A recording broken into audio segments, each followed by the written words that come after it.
let's take a look at the browser in BlackBerry 10 on the BlackBerry Z10. When you go in, it has a pretty much standard look of a mobile browser. At the bottom, you have your navigation rather than the top like you're used to seeing it. You can tap right here and go to a website. So I could just type in mobileburn.com. And I tapped the code before I ended up typing in the address, which is why I went to a Bing search result. And then I can zoom in and out, pinch to zoom. It loads a lot of content. It was pretty quick. And I can tap on an article. Let's say that, see, there's a lot of stuff on here right now. Let's say I wanted to get rid of some of that. I can tap on the bottom right and click on reader mode, which pretty much strips out all the non-essential content. It loads the first image and it loads some text. So I can browse through it and just see the images and the text, and I can browse through it that way, and I can increase the font size or decrease the font size by pressing these two buttons. Now, if I want to switch to tabs, which it does support, I just tap back, it brings me back into regular web mode, and I tap in the bottom corner once again, which shows me these are the 4 open tabs that I have. Easily switch to either one of them. Oh wait, I'll press the wrong one. Brings me to this one, and if I want to get rid of one and close a tab, all I have to do is press the X on the right. I can open up a new tab, and once I do that, it brings up my history. So these are all the web pages that I recently visited. If I want to go back to ESPN, I can do it that way, or I could have just typed in a website to visit, and it would take me there as well. Another feature is that you can add to the home screen. So when I do that, I get the option of changing the label. It has the fave icon saved. So once I go back, you see that I have the ESPN icon as well as Mobile Burn saved as well. Now you're probably wondering if there's any quantifiable data that you can use to compare this to other browsers. Well, just so happens that I have 3 other browsers from 3 other platforms. So I'm going to launch BrowserMark on all of them right now and run a test to see how well this does compared to the others. So, all right, pencils down. Let's see how each browser did. First, we have the iPhone, which is running Safari on iOS. It scored 1448. Now, this is 25% better than all phone browsers out there in terms of performance. Next, we have the Samsung ATIV Odyssey, which is a Windows phone. It's running 1780. Okay, so not bad. Better than 51%. So this is better than more than half of all phones out there. Then we have the Galaxy Note 2, which is an Android device. Ooh, and it really brings things up. 2366, better than 93% of all phones. So now you see that the higher the number, the better. So knowing that the higher the number is better, let's see how the Z10 did. Okay, let me go back. And whoa, 2382. So this was the best of the bunch. 2,382 in BrowserMark. You see the closest competition was the Samsung Galaxy Note 2. And it's interesting to consider that because remember, this is a quad-core phone, the Galaxy Note 2, quad-core Exynos.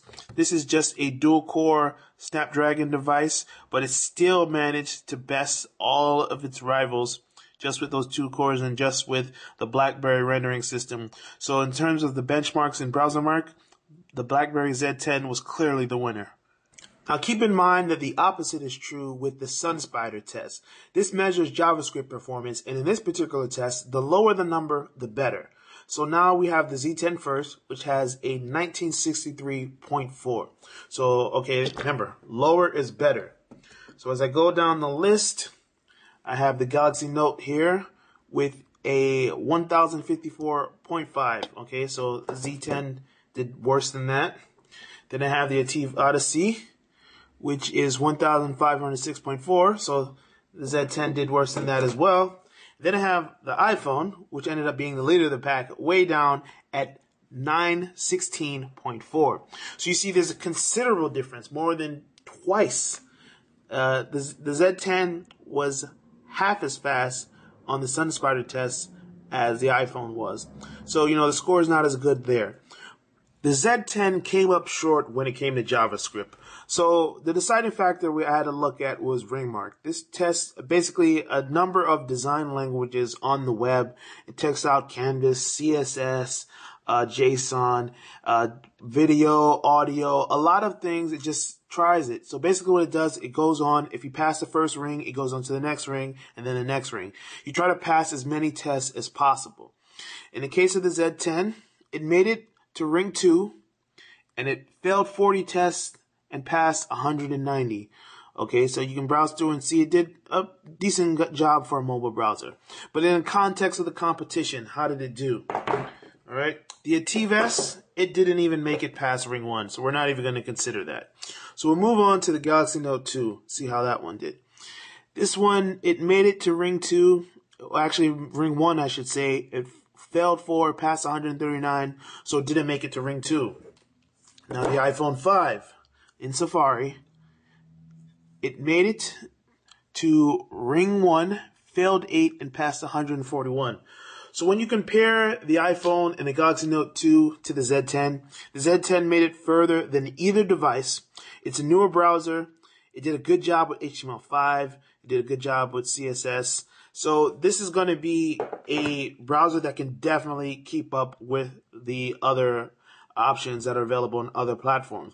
Now, it's not going to be as good in terms of JavaScript, but when you actually use the browser on a day-to-day basis, you actually feel it. And my early testing, I haven't had any problems. It has moved quickly, moved efficiently, and I'd say that based on these benchmarks, it backs up my gut feeling that this is a very nice browser. You'll notice some interesting things when you go into the settings menu. When you go to display and actions, one of the things it'll ask you if you want to enable Adobe Flash. Now, we all know that Adobe abandoned Flash on mobile, but RIM went ahead and built it themselves. So if you end up viewing some Flash content, on the web, like banners, they're going to be there. Some video that hasn't been converted to HTML5, that'll be there, things like that. If you want to have like a kind of an incognito or private mode, you go into settings and privacy and security, and you turn that on. That'll stop saving the tabs and that you had open, the websites that you visited in private mode. It doesn't show any of that. You have automatically block pop-ups, and you can turn cookies on or off within settings. One final thing, if you go to a website and you find that you're not enjoying that they keep sending you to the browser mode, you want to have the official desktop mode, that's an option that you can turn on and off.